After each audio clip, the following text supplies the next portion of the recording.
Hello po mga kababayan, kamusta po kayong lahat? And once again, welcome back to another episode of Simply Talkies Vlog. Andito na po tayo sa ating normal na lugar. No? Again, it's Tuesday, May 14, dito po sa North America. No? As usual, ito na naman po tayo magbibigay ng reaksyon at opinion sa mga mainit na balitang pangpolitika, no, sa ating bansa. At ito nga po, itong video natin is just a continuation about this Marites or hearsay hearing ni Senator Ronald the Puncher, the authentic idiot de la Rosa. No? Papakita po tayo sa inyong dalawang video na nanggaling doon sa huling-huli niyang motu proprio. No? Hindi po Senate hearing yun, motu proprio. No? At dito nyo makikita bakit ko nasabi ito sa thumbnail. Bato, sobrang matigas lang talaga ang muka. Tamang-tama po yung pangalan niyang, alias niyang Bato, kasi ang tigas ng muka niya. Tapos diyan po, Lacson at Escudero, banas na kay Puncher. Ayun na lang, lahat na po ng maaari nating sabihin pang aasar o di kaya sabihin yung pang-iinsulto. Totoo naman, kainsulto yung ginagawa niya. Insulto sa kanya tong binabatawan kong salita. Pero naiinsulto rin tayo ng mga sambayan ng Pilipino sa pinagagawa niyang motu proprio. Di po ba? Insulto sa atin dahil patuloy siyang naggagasta ng resources ng taong bayan. Lahat po ng resources, manual, time, and money. No, kung ano-ano nang inaabala niya. Pero wala naman siyang napapatunayan. 'Di ba? Mamaya malalaman niyo ano pa yung gusto niyang gawin. At kasing tigas, no? Kasing tigas ng bato ang pagmumukha niya sa katigasan ng kanyang ulo. Okay? So dito po, no, gusto ko pong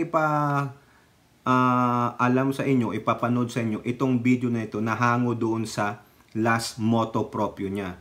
Kasi dito natin papakita mamaya yung sasabihin ni former Senator Pampilo Lacson at itong kay Chis Escudero. So panoorin po muna natin ito, no? Ito na yung sa dulong-dulo Okay? Tingnan nyo kung ano yung pwede nyong matanong dito kay Bato. Senator Chis, mag-sisisyo na tayo. Ganito na lang. Meron pa tayong isang hearing. Sana makarating yung hindi pa nakarating dito. Then afterwards, tapusin na natin. Tapos na ito. Mr. Chairman, yes. On that point, before we adjourn, I'd like to raise an issue now or probably on the floor later, because I heard the chairman earlier that we would have wound up this hearing if Secretary Ochoa had attended. But my problem, Mr. Chairman, is Maharlika, the number one antagonist, protagonist, character, whatever you call it, has no plans of attending. She has said so herself, Mr. Chairman. So, do we wait to and keep this hearing open?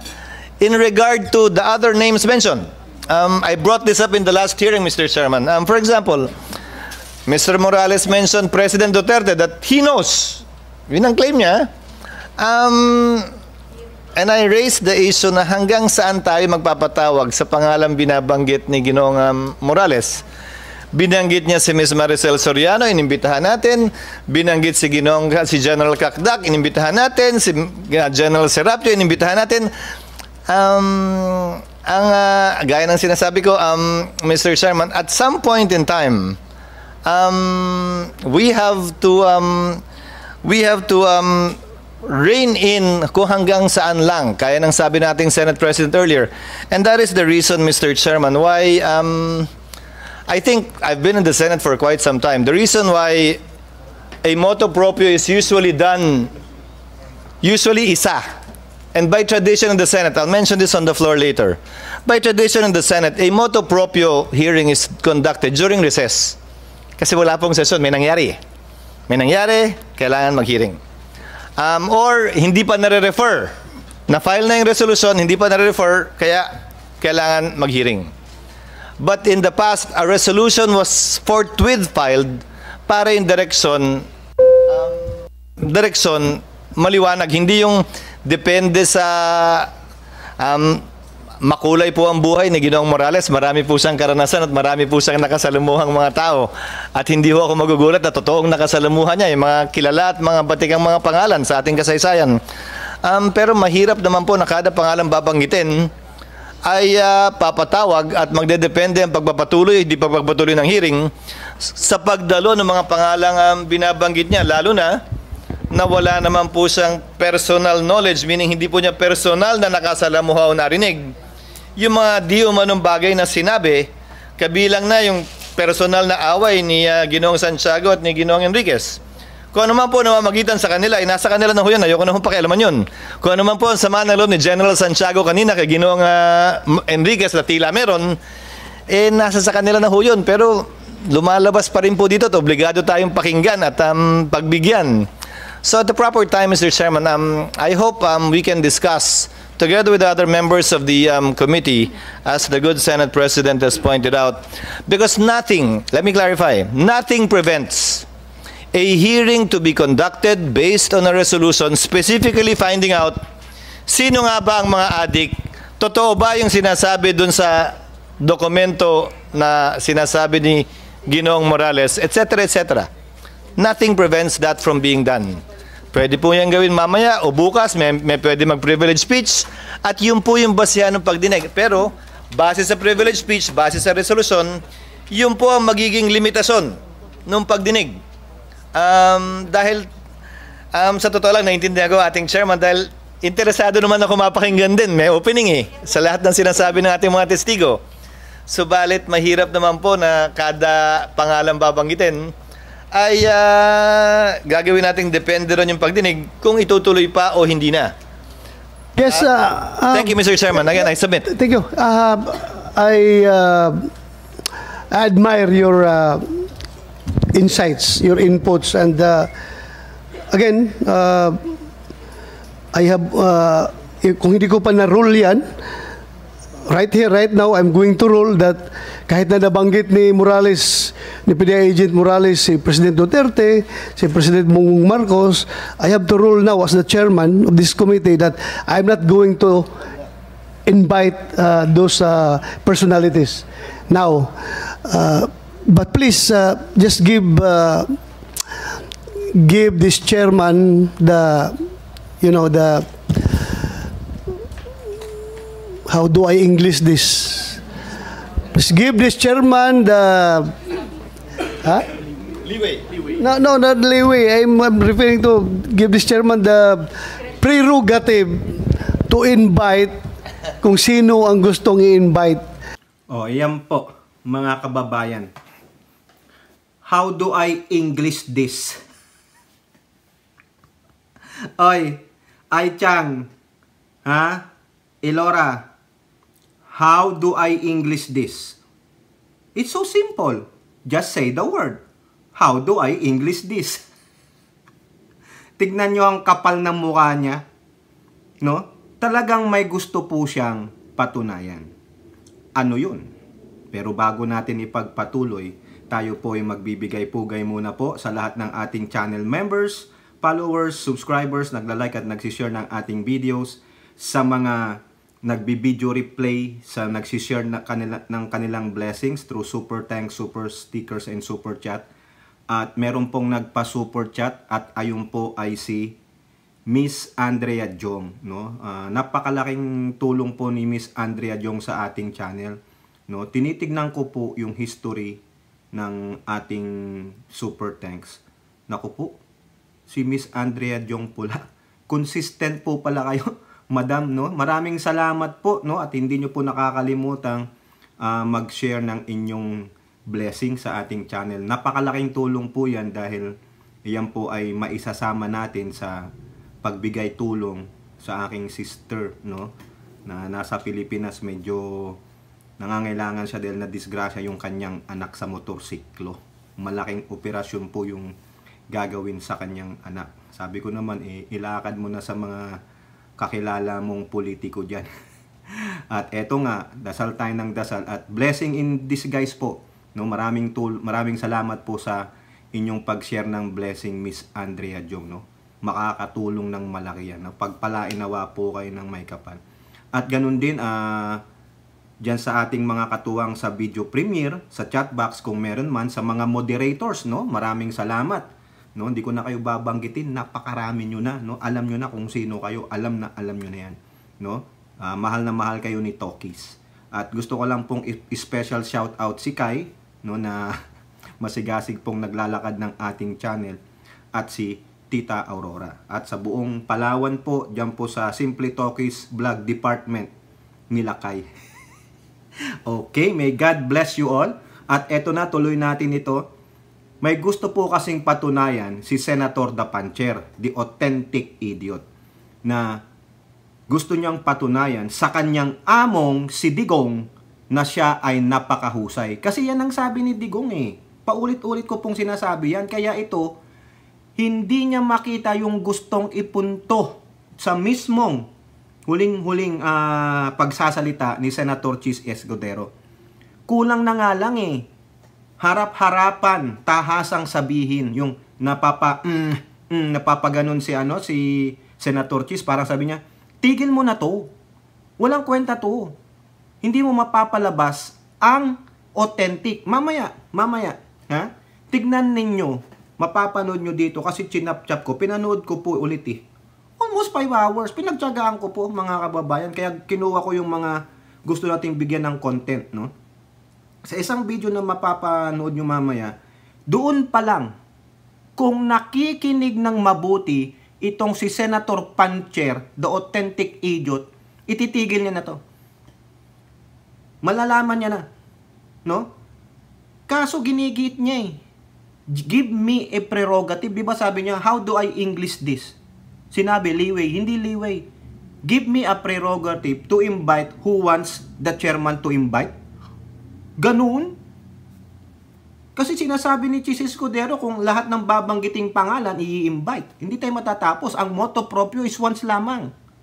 Ano sabi niya? Ang motto proprio kadalasang ginagawa yan pag naka-recess tayo pero may nangyari, kailangan i-hearing. Motto proprio, once lang. Ibig sabihin, mabilisan. Gagawa lang ng isang findings and then pag nagbukas na ang session, then we can go to the hearing or plenary. Make a resolution. Ganun po yung pagkakaalam ko. Tama nyo kung mali ako. Pero itong si Bato, sa singkintab ng kanyang ulo, sa tigas ng pagbumuka niyang pangalan niyang Bato, ha? Wala talaga. Gusto mong papuntahin yung isang tao na hindi pumunta dyan dahil may COVID. Diba? Pwede mo naman isumi. Just create a link.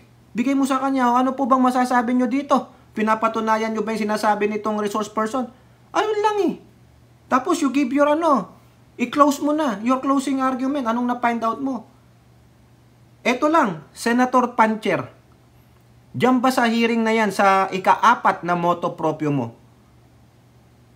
Masasabi mo ba sa amin na mapapalabas mo yung authentic document at malalaman namin kung sino ang nag-leak ng dokumento? O meron ka nang alam, ayaw mo lang sabihin kasi mapapahiya. Kasi doon sa video na mapapanood nyo mamaya-maya mga kababayan, ha? Doon na lang eh.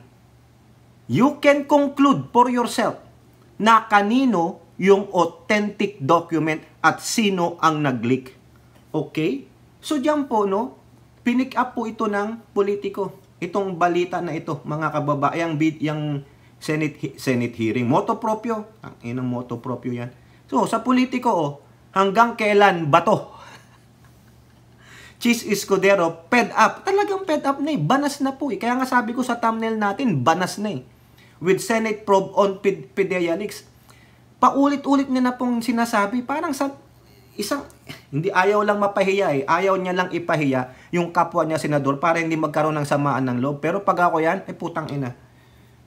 Stop it now. You're not going anywhere. Wala kang nailalabas na pruweba sino ang nag-leak because PDEA has these evidences clearly. Yung huling-huling nagsalita. Detailing, no, all the important information pinakita. So therefore, talagang wala sa kanila yung dokumento na kanino. Mamaya, pag napanood nyo yung video, ulit-ulitin ko, malalaman nyo kung na kanino yung authentic document, sino ang nag-leak. O yan lang po, yung headline. Yung headline na yan galing doon sa video yung pinanood ninyo. Hanggang kailan ba to? Chis Escudero, fed up with Senate probe on PIDEA leaks. Ayan. O ngayon, yung sentimentong yan, pinick up po ni former Senator Pampilo Lacson, no? Nandito po yan. Tingnan ninyo, mga kababayan. Grabe, grabe mang ano to si Bato, yung alam niyo yung mang abala, ang kapal na mukha. Nung 2020, ang gastos lahat niya, expenditure, sahod, lahat na, 104 million pesos. Lahat yun. Pinakita ko yan sa inyo. O better yet, punta kayo sa COA Report 2020. Nandoon po. Makikita nyo. Yung ginagawa niyang moto proprio na ikatlong beses na, magkano ang gastos ng taong bayan dyan. Pero yan, tawa-tawa lang siya dyan. Hindi naman niya pera eh. Ang ginastos eh. Buti sana kung may patutunguhan niyang hearing na yan. Hindi.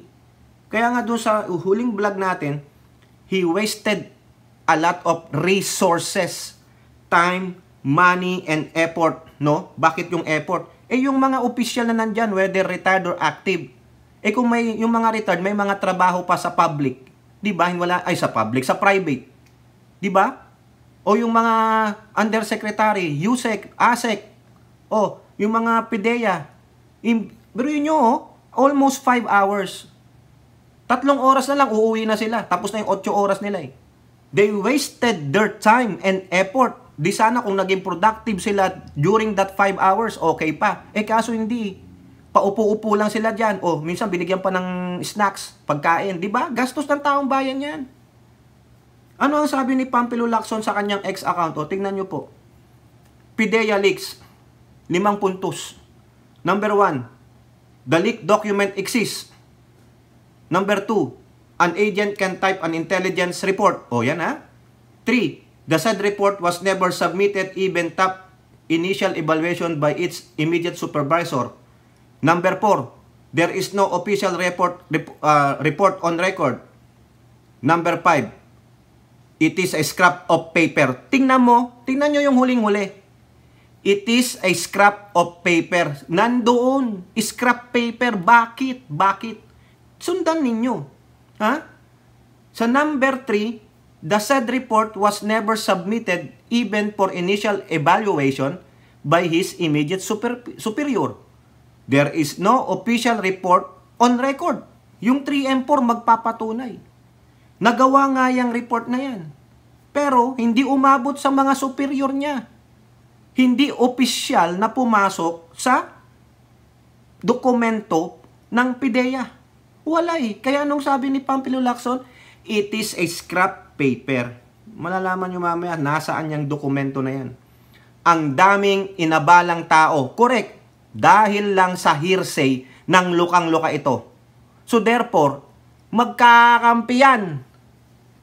Gago si Bato eh. Pasensya naman na yung mga umuidolo dito sa authentic idiot na ito. Chismis lang yan eh. Biruin mo, hindi mo binerify, sabi nga ni Chis Escudero, the veracity of the information. Hindi masyadong nabet. Wala eh.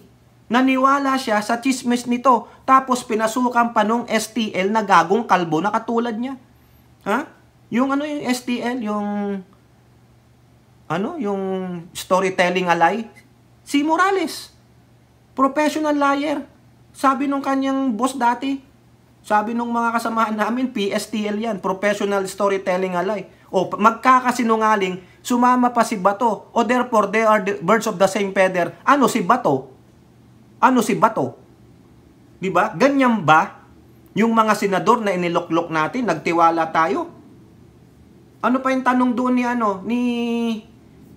ni Ping Lacson, 'di ba? Sabi niya, kinuha niya rin yung quote ni yung quote ni Escudero. Tama ang nakabiting tanong ni Chis Escudero. Hanggang kailan ba to matatapos? Magpapatawag ng resource person. Correct. Tingnan nyo hanggang kailan ba to? Dalawa yan. Hanggang kailan ba ito? Not pertaining to anybody. Pero yung iisipin nyo, ang laking letter hanggang kailan ba to? Proper noun. Diba? It pertains to makapalang mukha na sing tigas ng bato. Si Bato. Wala pong natutuwa sa'yo. Ang tanging natutuwa sa'yo, yung mga kakampi mong mga despicable supporter na mga sinungaling. Wala na kayong may labas na kasi basag na basag kayo sa drug testing. Pinatunayan po yan. O meron na naman pong nag-vlog, hindi pa rin naniniwala doon sa timestamp ng drug testing. Gago talaga. Wala nang gustong patunayan. Okay? So kayo, mga kababayan, hanggang kailan matatapos ang paglustay ng resources ni Bato na kasing kapal ng bato ang pagmumukha niya? O di ba? O ito, shout out muna natin ito, nagpapa-shout out, no? Si anong pangalan nito? May nagpapa-shout out dito eh. Pangalan no, nawala. Kita ko na yun eh. Ito, so si Bulinaw Pride Kakosa TV. Shout out daw from California, USA. O shout out po sa inyo, Bulinaw Pride Kakosa TV, ha? Okay, sino pa? Yung nagpapa-shout out dito. O si Lina Somsuan, PBBM supporter here in Colorado. O, nandiyan po sila sa Rocky Mountain High, okay? So yan po, mga kababayan, no? Grabe. Ang kapal ng mukha. Eto na, yung video na kung nakinig lang si Bato maigi sa pagbalangkas ni Senator Chis Escudero na napakahusay na senador at abogado. No, kala nyo ganyan-ganyan lang si Chis. Ako ganun-ganun. Paano ba naging senador ito? Pat-pati daw. Pasensya naman po, Senator Escudero, ha? Pasensya na. Meron talino eh. Talagang seasoned veteran. Abogado, alam niya. Eh si Bato, abogago. Nakita nyo yung difference ng abogado na isang abogago. Akala ko ba mahusay? PMP chip yan. Di ba? Sabi ng isang congressman, PMP chip yan. Sorry naman, Bato.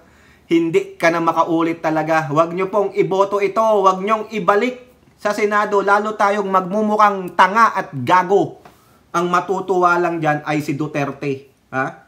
O eto, mga kababayan, pakinggan nyo paano mo malalaman kung na kanino yung dokumento at sino ang naglabas.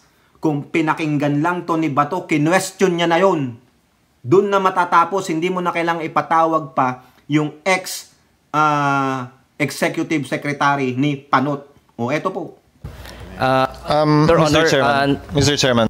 Yes, go ahead, Senator Chis. It will be submitted anyway. Narinig na natin, akusado, maraming kaso, nagsinungaling noon, meaning it will be submitted anyway. Since you will be doing the prayer, Mr. Chairman, Yes. I'd like to take advantage of the presence of this witness. Tokayo, Attorney Francis, is a pre-operation report and authority to operate that document, is it a controlled document o form lang yun na matatagpuan sa opisina ng PIDEA?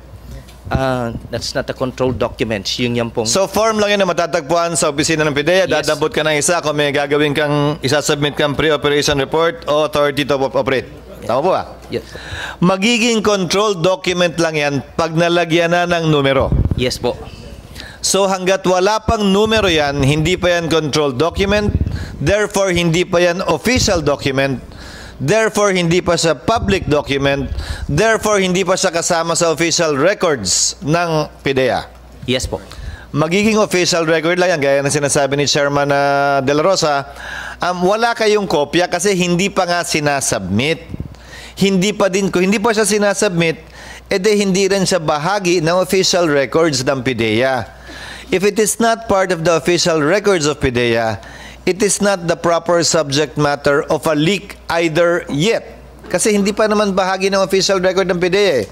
Ngayon, posible na may ginawang ganyan talaga si Ginoong Morales. May informant man o wala, may nagbigay man ng affidavit o wala, may picture man o wala, posible yon.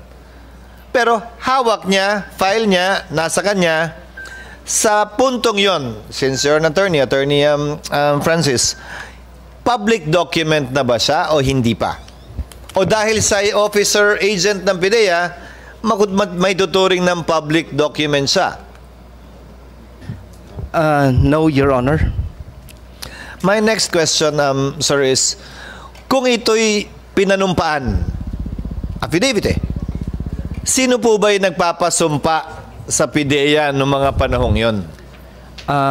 Marami pong lawyers na naka-assign po sa Legal and Prosecution Service of PIDEA. Sila po yung dapat na magpasumpa. Kung lawyer po yan at I presume pwede lamang sila magpasumpa kapag sila ay notaryo. Meron pong mga may notarial commission during that time. Yung walang notarial commission, meron po ba silang listahan ng mga pinapasumpa? Meron po kasi yung iba doon, although they don't have the notarial commission, allowed po sila to administer yung mga documents po. Allowed sila to administer oath, pero nire-record ba nila yung sumusumpa sa harap nila? Yes.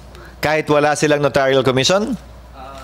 Meron 5 po yung Legal and Prosecution Unit. Kung sino-sino po yung mga nagpa-administer doon sa office. Matanong ko po kayo, sa dokumento ng PIDEA, kung binaliktanawan nyo talaga at nag-research po kayo sa lahat ng dokumento, meron po bang nakasad doon na may nanumpa noong araw ng Sabado patungkol po sa bagay na ito? At kung sakasakali, listahan ng mga notaryo o mga abogadong may notaryo, dahil may record po yan ng kanilang mga pinanumpaan 10 years ago, 15, 20 years ago. Sinasubmit po yan sa husgado kada taon ng lahat ng notaryo. Wala po kaming nakitang records. In fact, I issued as Director of the Legal and Prosecution Service a certification na wala po kaming nakitang records na ganon. And if I may add po, Your Honor, hindi po ito kasi yung usual na once meron pong confidential informant na, for example, first time na pumunta, wala pong confidential informant na papayag na itatranscribe into sworn statement po yun. Kasi in the sworn state, kung magiging affidavit po ito, ilalagay niya yung pangalan doon and then sasamahan niya po si Ginoong Morales sa Legal and Prosecution Service. Wala pong confidential informant na papayag sa ganun. So, sa kasong ito, kung may affidavit man, personal na yon, kung sang notaryo man yon, kung may pre-operation o authority to operate man, hindi pa niya sinusumite kung sakasakali. Para tumugma nga yung sinasabi ng chairman na posibleng may ganun dokumento na ganun nakakatagal, pero hindi dumapo, hindi nakaabot, hindi nakarating sa talaan, sa record, sa dokumento na nasa pangahawak ng PIDEA para maging official document ito. Yes po. Although binanggit po ni Mr. Morales during the first hearing na yung affidavit daw is pinanotaryahan nyo or nag-subscribe dun sa Legal and Prosecution Unit of PIDEA. Walang record nga doon. Wala pong records. Nang may sumumpa doon sa petsang yon. Wala po, Your Honor. Huling katanungan, Ginoong Chairman. Itong pre-operation report at saka authority to operate. Kapag ka ito'y nalagyan na ng control number, dadaan na po yan sa proseso at kailangan ng pagpasahan ng mga opisyal. Tutuloy ba to? Wag itutuloy ito? Etc. etc. Tama po ba yan? Tama po. So ito'y kumbaga application lamang ito. Opo. Pag sinumite, doon palang gugulong yung bola, ika nga. Opo. Hanggat hindi sinusumite, hindi gugulong ang bola. Opo. Tama At po. walang kailangan pagpasahan sino man sa hierarchy ng PIDEA. Tama Mula sa kanyang immediate hanggang sa pinakamataas na opisyal ng PIDEA. Tama po. Thank you, Mr. Chairman. Thank you, Attorney, for that clarification. Thank you. O yan, bato. Maliwanag. Nakita nyo yung pagkakaiba ng abogado sa abogago. Yan, sinasabi ko sa inyo mga kababayan, ano? Hindi sa nang-aasar dito, tayo. Reality check, fact check. Ang galing na senador nitong si Cheese, ang galing niyang magdala. Nakikita mo para siyang nasa courtroom. Ha? Abogadong abogado. Pinaliwanag niya, gusto niyang matukoy eh. Ano ba yung proseso? Hindi niya inaantala yung resource person nung nasa PIDEA. Pero dinala niya yung takbo ng talakayan. Sasagot lang yung PIDEA kung tapos na siya. Maliwanag. Kayo, nung napakinggan nyo to, tignan nyo na lang yung last 3 minutes. Yung parang sinamarize niya. Nung tinanong niya yung PIDEA agent, ano sabi niya? So therefore, application lang ito. Na application na hindi pumasok. Nandun lang siya. No? Kasi bakit? Walang official record. Magiging official lang yan pag may control number na kasi gumulong na yung proseso. So therefore, doon pa lang bato, sana nagkaroon ka na ng idea. Pinapaliwanag naman sa'yo, pero ayaw mong tanggapin eh. That's how the PIDEA works. That's how the process, that's why, no? That's how they do this kind of events. No? Na kung meron kang gustong ioperasyon, dumaan ka sa tamang proseso. How do I English this? You have to go to a proper procedure. Channel by channels. Diba? Maliwanag. Oh, bakit hindi kinokontra ni Morales? Ba't hindi siya, Your Honor, can I be recognized? Kung mairiribat siya, alam niya eh. Alam niya, sukul siya. Nung pinakita na lang, nung listahan ng papel na wala yung kanyang confidential informant at yung confidential informant, sinabi ng PIDEA agent na hindi po ganyan ang prosesong ipinagagawa sa confidential informant. Wala sa logbook at huling-huli, Senator Pancher, the authentic idiot, ang resource person mo na si Morales na sinungaling. Bakit? Sinabi nung nagsasalitang agent, yung si Agent Francisco, si Attorney Francis, kasi katukayo, sabi ni Chis Escudero na sa first hearing, sinabi daw ni Morales na affidavit niya. Eh wala naman sa record, nasaan yung affidavit? Diba? Nasaan? Wala. So therefore, sinungaling si Morales.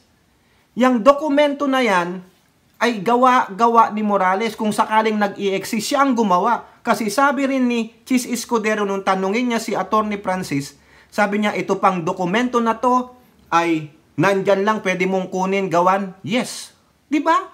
Oh, ibig sabihin, anybody with the access with that form, because it's public, meaning public, anybody can in the PIDEA office or wherever office they are at, nandun lang yan. O di kaya manghingi ka sa taong humahawak ng form na yan. Pero hindi dumaan sa mismong director niya, sa supervisor niya. Kasi bakit? It did not go through. Sabi ni, kung aking intindihin yung sinabi ni Chis Escudero. Doon pa lang, there is an interjection bato. Kami, ng mga citizen lamang, hindi senador, hindi PMP chief, hindi PMAyer. Ang taas pa man din ng ano ko, paghanga ko sa mga PMAyer, ROTC graduates, kasi you are bright, you are strong, you have the strong will. No, mga strong will kayo, discipline. Pero pagdating dito, nakapag-produce ang PMA ng isang abogago. Pasensya naman po ha, saludo po tayo sa lahat ng PMAyer na talagang alam nilang mag-discern. May sharp mind. Pero itong si Bato, yung kabaro nyo, na nilagpasan pa yung mga upper classman niya para maging PMP chief because of his master, si Digong. Hindi niya maintindihan yung gustong iparating ni Senator Chis Escudero kasi he is blinded. Sa una pa lang, nung nasabing hindi darating si former ES Ochoa, he already set his mind that he needs to come here. Yun eh. Hindi siya satisfied. Hanggang kailan? Bato. Sabi nga ni Senator Chis, hindi ka makaintindi. Diyan pa lang sa una, kasi bago magsalita si Senator Chis about doon sa yung huling statement niya. Ito yun eh. Prelude to. Bago yun. Binigyan niya yung sequence. So therefore, this is not public. No? Hindi pumasok sa official document ng PIDEA kasi hindi natuloy. Walang control number. Gago si Morales. Nahuli siya sa sarili niyang kasinungalingan. Diba? Kumbaga sabi ko na nga don't play with fire, no? Baka ma-burn ka. O yan, sunog sila. PIDEA leaks, yung drug testing na hindi naman dapat kasama sa PIDEA leaks. Anong kinalaman nung drug testing ng Pangulo dyan sa PIDEA leaks mo ba to? Bakit hindi mo ni-reject yun? Bakit hindi mo ni-strike out yun? That's not part of our conversation here. That's not part of my motto proprio. The motto proprio here is for the PIDEA leak and the Batangas drug hole. Si Go, kung ano-anong isiningit ni Go, gago. Diba? Huwag nyo nang ipasok yung inchik na yan. Huwag nyo nang iboto yung mga yan. Si Bato, si Go, si Tolentino. Huwag nyo na iboto yan. Palitan nyo na. Ang ina niya mga yan. Basta bata ni Digong, huwag na. Si Tolentino, sayang abogado pa man din. Magaling, kaso kumapit kay Digong No? Hindi po ako naniniwalang nag-jump ship yan sa Partido Federal ng Pilipinas, yung ano po, partido ni Pangulo, hindi po. Loyal yan kay Digong, no? Yan. Tindihin ninyo kayo, anong makukonclude nyo after na mapanood nyo itong video na pinapaliwanag in very clear, concise, no? Clear na. Clear na clear pa sa liwanag ng buwan, Senator Bato, the puncher, authentic idiot. Idiota ka talaga dahil hindi mo naintindihan itong sinasabi ni Chis kasi your mind is only focused on one thing. Former ES Ochoa needs to be here personally and I want to be a hero again sa paningin ng boss mo. Kasi pag hindi mo nagawa yan, your mission is a failure, wala. Baka pagsabihan ka lang in private ni Digong, akala ko pa magaling ka, pinangalandakan ko pa naman, napakagaling mo, yung pala wala, pulpul ka din. Wala rin palang laman yung napakakintab mong ulo, di ba? Diyan na lang sinabi wala po. So therefore, anong makukonclude ko? Ano maiisip ko nung naintindihan ko tong sinabi ni Chis Escudero? Hindi pumasok, it's just merely an application to do an operation. Hindi pumasok sa tamang proseso. Walang confidential informant kasi hindi nakalag. Walang affidavit. Hindi nalaman ng kanyang mga immediate supervisor. So ginawa niya yan. Kailan niya ginawa? Hindi natin alam. Pero nasa kanya yan. Yun yung gusto nating ipunto. Siya ang gumawa. Nasa kanya yan. Now to get revenge, no? O di kaya gagawin niyang pang-extort, pang-blackmail kay Pangulong Bongbong Marcos kasi Pangulo na eh. Pangulo na. Akala nila, mabablackmail nila ang Pangulo. Pero nandito po tayo. No? At yung iba nating mga pro-admin vloggers. No? Diba? O tulad ni si Papa Trix, mahusay yan. Hindi ko nababanggitin si Mark Cervera kasi hindi ako binabanggit niyan. No? Wag na. Andyan si Boss Mike Abe. Ha? Sino pa? Si Munting Tinig. Nandyan. Si Carclea. Si Ali Bugha. Si JIL Review TV. Si Kakopi. Si Maestro Paul. Ha? Bumalik na po si Maestro Paul. Ay nako, idol din yan. Sinusubaybayan ko po yan. No? Panood ko po lahat yan. No? Sino pa? Si Mark Ramos na super bilyonaryo. Si DJ Byron, no, ang dami po nila, si Mami Ping. Oh, hindi na nga lang nagla-live. Tulad ko. Oh. Sino pa yung mga PBBN admin vloggers? Debunk po sila. Ha? Naglalabas kayo ng naratiba laban sa Pangulo. Drug testing, drug testing. Utot ninyo. Patunayan nyo munang tsumongki. Nakita nyong tsumongki. No? Yung humitit, sumipsip. Ha? Ha?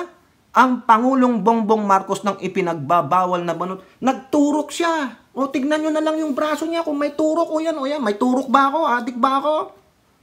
At putang ina nitong mga to. Nagpipentaning ba ako? Hindi. Low sartan ang gamit ko, mga gago. Kaya nga ako dito, high blood eh. Galit na galit nga sila Aichang eh. Di ba? Ano pa? Tinitake ko, fish oil. Pampababa ng kolesterol. Diabetic nga ako, kaya ako umiinom nito, Lola Carclea. Tinan nyo, simple orange. No, nakaka-high blood tong si Bato. Hindi niya maintindihan. Doon pa lang eh. Ito pa. Diyan pa lang. Dapat kinwestiyon mo na kaagad si Morales. Hindi niya nga tinatanong si Morales ni hindi man lang nagisa si Morales ni Bato. Bagkus, nag-abogado pa siya kay Bato. Yung parehong kalbo, naging lalong gago. O di ba rhyme yun? Bogo. Parang si Go, nagmukhang tanga, epal din yung gago na yan. Di ba? Dapat dyan pa lang, you question Morales. Morales, tama ba yung sinasabi ni Atty. Francisco ng PIDEA? Hindi. Thank you for that, Mr. Senator Escudero. Tang ina mo. Diba? O pasensya naman kung nakakapagmura tayo, no? Natural na po lumalabas eh. Pasensya na po. Kasi, nakaka-high blood eh. Nung naririnig ko to, okay. Napakasimple naman ng eksplanasyon ni Senator Chis Escudero. Saludo po tayo sa kanya. Senator Chis, sana naman, pag nagkita ulit tayo, magkape naman tayo.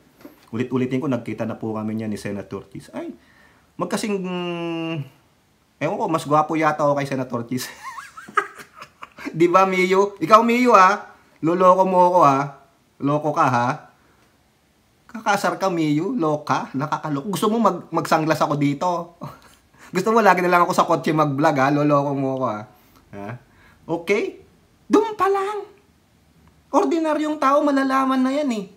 O, hindi pala, application lang, eh. Para kang gusto mong mag-apply ng trabaho. Naggawa ka ng resume mo or curriculum vitae or biodata. Nagpa-picture ka na. Tapos, kaulunan, ay, ayaw ko.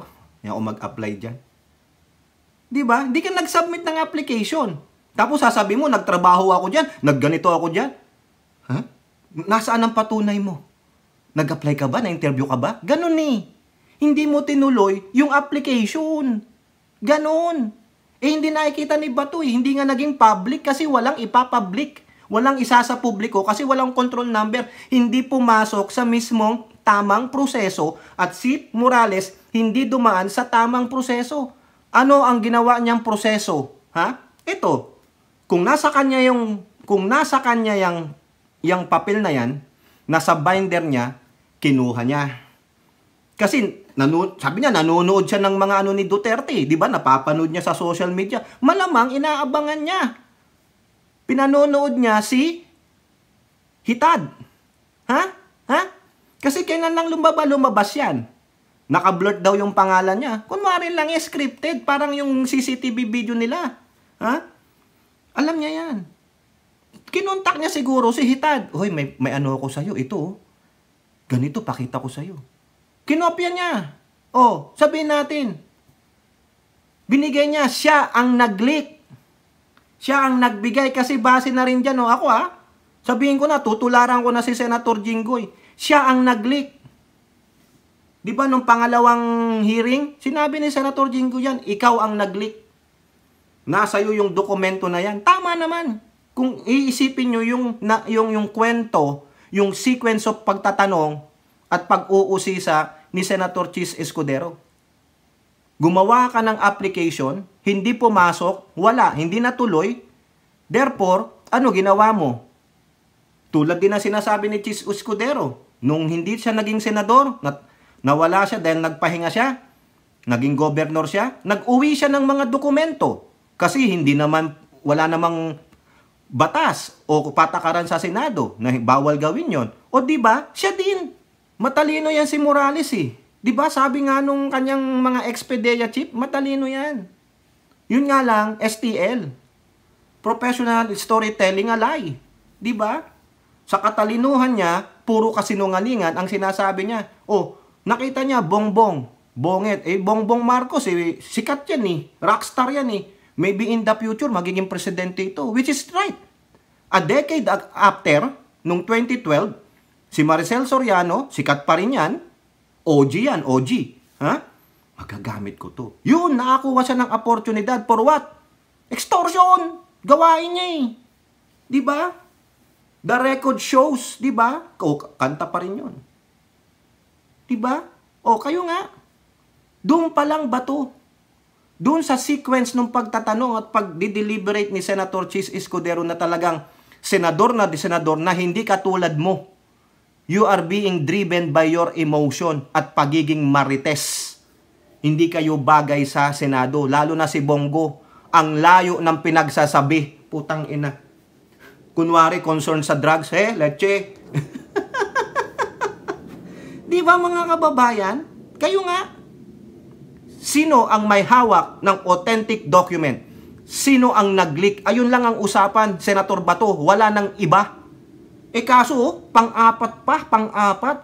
Too much wasting of resources, time, money, and effort. Yan ang ginagago mo, Bato. Ang dami pang dapat na talakayin. Noon na mas importante, yung ROTC bill mo. Yung RTL law. Yung Rice Ratification Law. Ano pa? Diba? Ang dami. Kaysa yan. Chismis. Hearsay. Paulit-ulit na sinabi ni Senate President twice.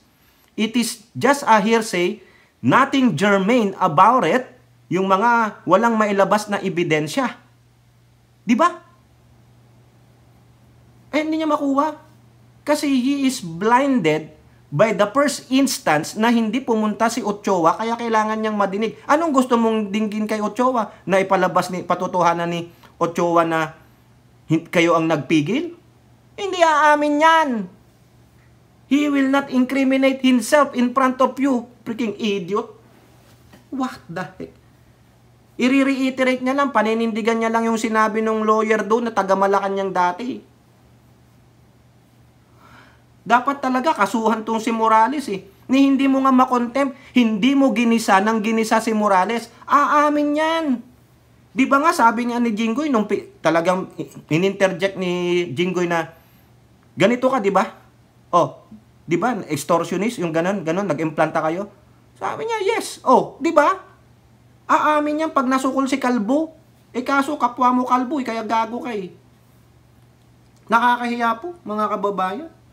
Magwi-waste na naman siya. Dapat yan, i-transparent mo ba to kung magkano ang nagastos mo overall in that poor moto proprio of yours para malaman ng taong bayan kung gaano mo winaste ang pera nila, ang oras nila. Pero nyo yun, 5 oras. Ako nagtyaga ako dyan, ha? O, nag-start siya ng 7 a.m. dito, 10 o'clock sa Pilipinas. Eh, almost 5 hours. Nang show pa, walas 12 ng hating gabi. Inantay ko talaga. Pinakinggan ko. Kaso, nung narinig ko na yung sinabi ni Chiso, there you go. Who has the document now? At the very first instance, alam mo na kung kanino yung dokumento. Nandun, kay STL, si Jukebox King. Di ba? Hindi nga pupunta yung gaga dito, si Black Widow eh. Oh. Di ba? Pinaninindigan niya talaga kasi mapapahiya siya sa kanyang amo. Baka pinaramis niya sa amo niya, yes sir, gagalingan ko. Kasi yan ay prelude. Tandaan niyo, kung mapalabas niya yan, totoo yan, prelude yan, iimbestigahan si Pangulong Bongbong Marcos dyan. Sisiraan nila, pero wala eh. Ang kumakagat lang sa kanila ay ang mga katulad nilang bobo. Duterte, Balahura, bobo, despicable supporter, lahat na. Tapos sinasabi nyong ang Marcos ang sumisira sa gobyerno. Eh gago pala kayo eh. Si Duterte, si Rodrigo Duterte, yung anak niyang si Sara Duterte, yung mga anak niyang kupal na lalaki, si Harry Roque, sila ang sumisira sa gobyernong ito. Wag kayong gago. O, kayo po, ano pong inyong masasabi? Comment down below. And don't forget to like and share. Hope to see you on the next videos. Bye-bye. God bless.